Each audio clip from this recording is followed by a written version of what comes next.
의원님께서 기소권, 수사권 부분 말씀을 아주 체계적으로 잘 해주셨는데요. 저희 가족들의 언어로 바꾸어서 잠깐만 좀 말씀을 드리면요. 수사권은 말 그대로 뭘 수사를 해야 할지를 정해야 되지 않습니까?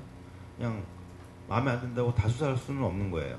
아까 말씀하신 대로 범죄 혐의가 분명히 있어야만 거기서 무엇을 그 혐의를 드러내서 어떻게 처벌을 할 것인가를 이제 드러내는 과정이 수사죠. 수사는 굉장히 강력한 권한입니다.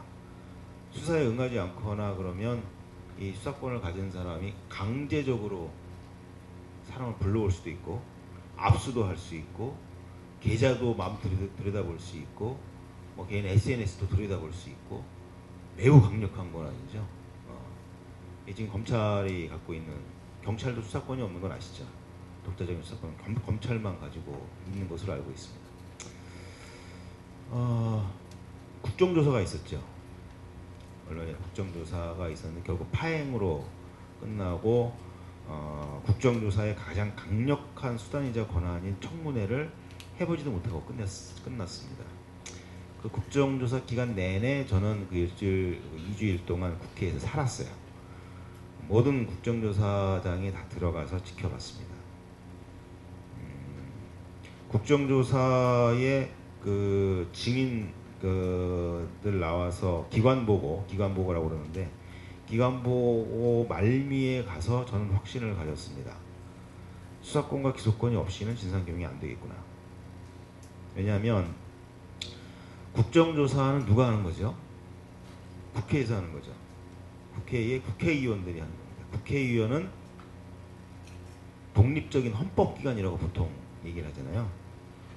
거긴 300명의 독립적인 헌법기관이 모여있는 것이고, 그 말은 뭐냐면 굉장히 많은 특권을 가지고 있잖아요. 그죠? 국회의원의 신분이 되면 굉장히 강력한 그 특권을 가지고서 국민의 의사를 대변하고 국정을 살피는 분들이 국회의원이에요. 굉장히 강력한 분들입니다. 그냥 우리가 똑같은 사람이라고 보면 안 돼요. 국회의원의 말 한마디가 굉장히 큰 힘을 발휘할 수 있는 분들이에요. 그런 분들이 18명이 모여서 국정조사를 했습니다. 거기서 대표적인 예를 들면, 다 똑같은 현상이었지만 대표적인 예를 들면 그 해경의 P123정, 가장 먼저 출동을 했던 배의 그 P123정의 정장, 배의 최고 우두머리죠. 최고 대장이죠. 그분이 이제 증인으로 나와서 기관보고 때 증언도 하고 쭉 얘기를 했는데, 저희가 그분이 증언을 할 때 저희 가족들이 난리를 좀 많이 폈어요. 소리도 치고 욕도 하고. 그게 결국 발단이 돼서 저희 가족 중에 어떤 분은 퇴장 명령까지 받죠. 그러면 이러면 국정조사를 진행할 수 없다, 방해하지 마라. 그게 이제 언론에도 막 나오고 그랬어요. 그때 싸움도 좀 났습니다, 사실 밖에서. 왜 그랬을까요?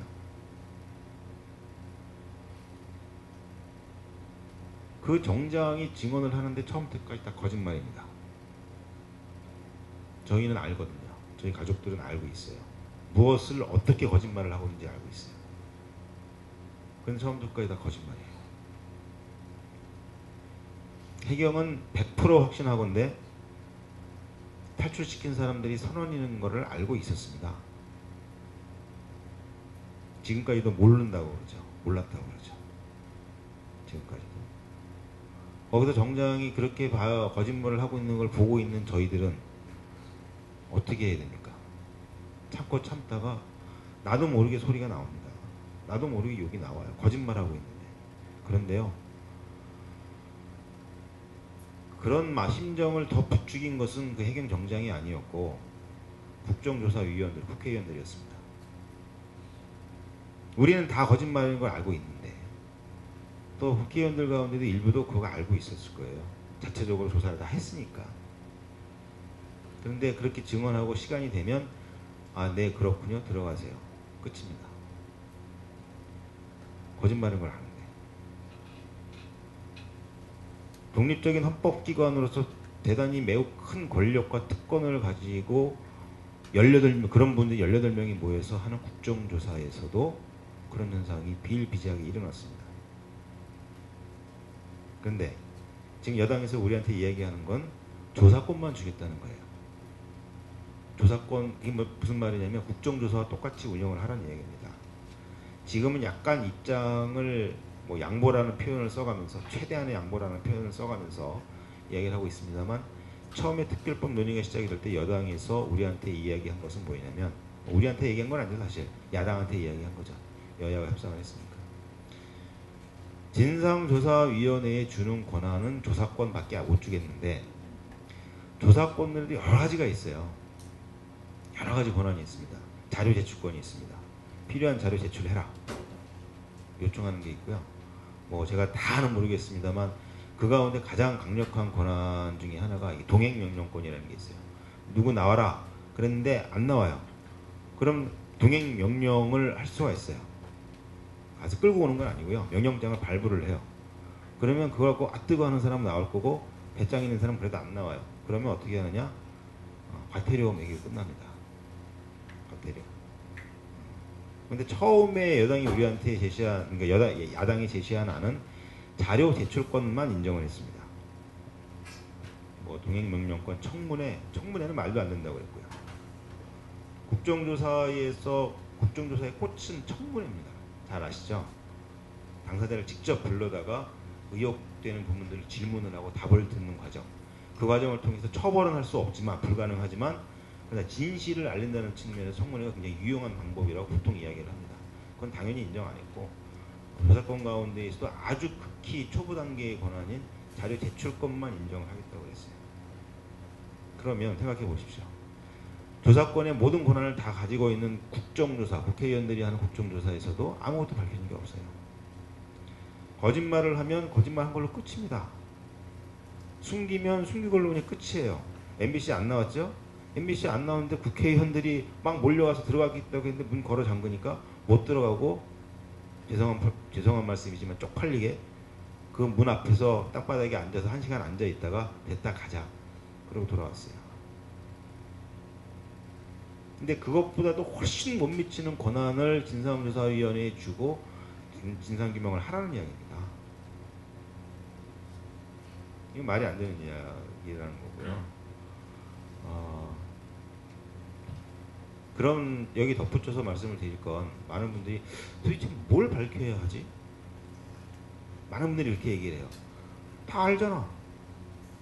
4월 16일 9시 20분부터 우린 전 국민이 생방송으로 봤어요. 그 화면에도 구조하는 장면 못 봤죠? 안 나왔습니다. 실제로 다 알아요. 국민들이. 해경이 왜 저러지? 왜 구조 안 했지? 다 아는데 뭘 더 밝히겠다는 거야 도대체? 너무 정치적으로 하는 거 아니야? 무슨 의도가 있는 거 아니야? 이번 기회에 정부나 대통령 어떻게 해보겠다고 그러는 거 아니야? 저 유가족들이? 이런 이야기를 많이 합니다. 이렇게 설명을 드릴게요. 4월 15일 밤 저녁 6시에 출항하기로 했던 세월호가 기상 악화 때문에 출항이 늦어졌죠. 밤 9시경에 출항을 했습니다. 약 한 3시간 정도 지체한 다음에. 다 알죠. 그러니까 그거 봐, 세월호 늦게 출항했네. 기상 악화인데도 불구하고 출항을 했네. 그건 알잖아. 뭘 밝히자는 거야? 거기서 밝혀야 할 부분은요, 그 당시 인천항에 출항 대기를 하고 있던 총 10척의 여객선 가운데 9척은 기상 악화를 이유로 출항을 포기했는데 유독 세월호만 출항을 했습니다. 출항한 결과를 보고 안다고 말씀하시지 마시고요. 그럼 왜 그 세월호만 출항을 했냐는 거예요. 왜? 그 다음에 여러분들 많이 알고 있지만 그 급변침 이야기 나오죠. 검찰에서는 그렇게 발표합니다. 급변침으로 인해 배가 침몰을 했다. 기울고 결국 복원력이 안 그래도 약했던 세월호가 복원을 스스로 하지 못하고 침몰을 하게 된 거다. 이렇게 공식적으로 지금 이야기를 하고 있습니다. 어제는 교수님이 얘기하셨는데 잠깐 나갔다 오느라고 오늘 얘기하셨는지 모르겠는데, 세월호가 급변침이 불가능한 배예요. 불가능합니다. 그 각도로 배가 갑자기 돌아설 수 있는 가능성은 제로입니다. 불가능해요. 근데 급변침을 실제로 했잖아요. 실제로 돌아버렸잖아요, 배가. 그리고 조리에 떠밀려서 다시 거꾸로 한참 올라가 버렸잖아요. 저희 가족들은 어떻게 얘기를 하냐면요. 도대체 무엇 때문에 급변침을 했느냐를 밝히자는 이야기입니다.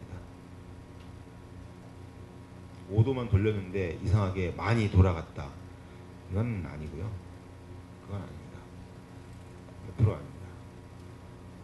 도대체 무엇 때문에 그런 변침의 결과를 가져왔냐는 거예요. 그래서 저희는 밝히고 싶은 건 급변침이 검찰이 말하는 대로 사고의 원인인지 아니면 어떤 원인의 결과인지를 밝히는 건 대단히 중요하다고 생각을 합니다. 합리적으로 설명이 안 되기 때문에 그래요. 기존의 발표는. 어느 누가 보더라도. 한 가지만 더 말씀을 드리면요. 아까 그런 말씀을 하셨어요. 지금 수사하고 있지 않느냐. 해경도 열심히 수사하고 처벌도 하고. 실제적으로 해경은 처벌받은 사람은 없어요. 과정에 있는 거죠. 과정. 그런 과정에 있고 수사하고 있고 그런 과정인데 지금 가장 많이 진전이 된 게 이 선원들에 대한 재판. 지금 오늘도 하고 있습니다. 저희 가족들이 내려갔고 내일도 하고 있고 지금 너무 재판 일정이 빡빡해가지고 일주일에 한 번 하다가 지금 2번으로 늘렸다가 다음 주부터는 일주일에 3번으로 늘립니다. 정해진 기한은 구속기간이 6개월이잖아요. 그 안에 1심 재판을 못 끝내면 피의자들을 풀어줘야 되는 상황인데 재판부에서는 이제 그 안에 다 끝내겠다는 목적을 가지고 하는데 이 증인 신문이나 이런 게 너무 시간이 많이 걸리고 보통 한나절에 한 명밖에 못 타요. 예상과 달리. 그러다 보니까 많이 늘어져서 한 번 하던 거 2번, 지금은 일주일에 3번씩 하겠다 이런 상황인데 굉장히 빨리 진행이 되고 있거든요.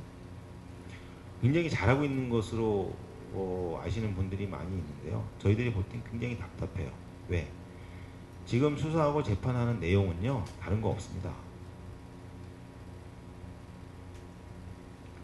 선원들이 승객들을 구조하지 않고 탈출을 한 게 잘못이냐 아니냐를 가리는 재판이에요. 지금 내용은요. 기사에도 계속 어제도 나왔습니다만 과연 선원이 이런 상황에서 승객들을 구조하지 않고 먼저 탈출을 한 게 죄가 되느냐 안 되느냐, 이게 아주 주요한 재판 핵심 내용 중에 하나입니다. 우린 그게 궁금한 게 아니에요. 그게 궁금한 게 아닙니다. 그 선원들이 왜 그렇게 조직적으로 승객들을 버려둔 채 어떠한 조치도 취하지 않고 먼저 탈출을 했고 해경의 증언에 의하면 본인들의 신분도 밝히지 않고 나왔느냐는 거예요. 그거를 밝혀내지 못하면, 그 이유를 밝혀내지 못하면 이 참사는 또 반복이 되기 때문에 그렇습니다. 이런 걸 발표해야 되거든요. 국정조사에서도 그런 거 안 하고요. 현재 검찰 수사에서도 그거 안 합니다. 저희가 수사권 기소권 관련해서 마지막으로 제가 말씀을 드리면, 저희가 수사권과 기소권을 진상조사위원회 내에 두어야 한다는 이유는 딱 한 가지입니다. 한 가지로 요약을 할 수가 있습니다. 다른 법적인 용어 이건 저는 잘 모르고요.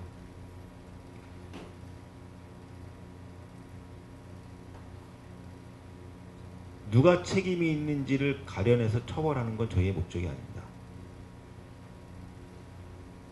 누가 얼마만한 책임이 있는가를 수사를 통해 밝혀내고 기소해서 재판받게 해서 사형을 때릴지 무기징역을 때릴지 10년형을 때릴지 벌금을 때릴지, 이건 솔직히 저희 관심사 아닙니다.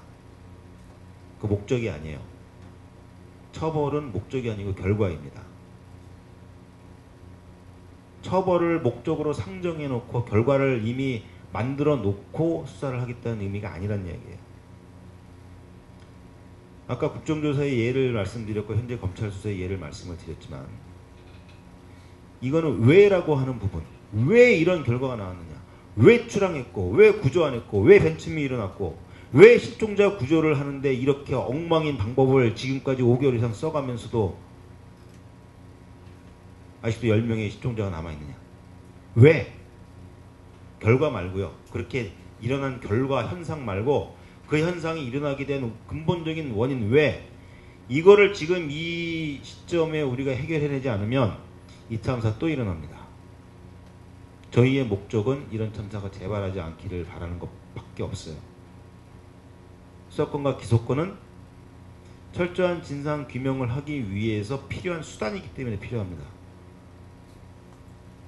진상 규명, 진상 조사에 힘을 실어줘서 조사를 받는 사람, 수사를 받는 사람이 막말로 겁먹고 야, 협조 안 하면 내가 벌 받겠구나, 내가 처벌 받겠구나, 내가 거짓말했다가 들통나면 더 큰 벌을 받겠구나, 내 등 뒤에 칼 2개 차고 제대로 협조하고 제대로 수사받고 제대로 조사해서 제대로 진상규명이 될 수 있도록 든든하게 지원해주는 숨겨져 있는 칼로 갖고 싶은 거예요. 왜? 국정조사에서도 그런 게 없으니까 아무도 말을 안 듣잖아요. 아무도 말을 안 듣습니다. 여당에서 지금 굉장히 강력하게 주장하라고 얘기를 해요. 동행명령권 줬고 동행명령권에 불응을 하면 벌금이 아니라 과태료입니다. 벌금은 위헌 소지가 있다고 해서 벌금이라고 얘기 못하고요. 과태료 3천만 원 부과한다고 하지 않았느냐? 과태료 3천만 원 부과하는 것도 위헌 소지가 있음에도 불구하고 우리는 이거를 그 위험을 무릅쓰고 이 처벌 규정을 만들지 않았느냐? 얼마나 강력한 권한이냐? 라고 저희한테 이야기를 합니다. 3천만 원 내고 안 나오면 되잖아요.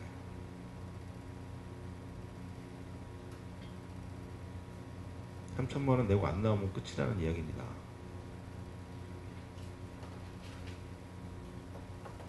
실제로 국정조사에서 동행명령권 발부한 케이스가 거의 없습니다. 동행명령권은 그냥 안 나왔다고 발부하는 게 아니고요. 여야 의원들이 합의를 해서 그렇게 하자고 모두가 동의를 해야만 발부할 수가 있어요. 야당만 또는 여당만 주장한다고 해서 발부할 수 있는 게 아니에요. 마찬가지로 진상조사위원회에서도 이견이 생기면 발부하고 싶어도 못해요. 굉장히 많은 한계가 있는 거예요.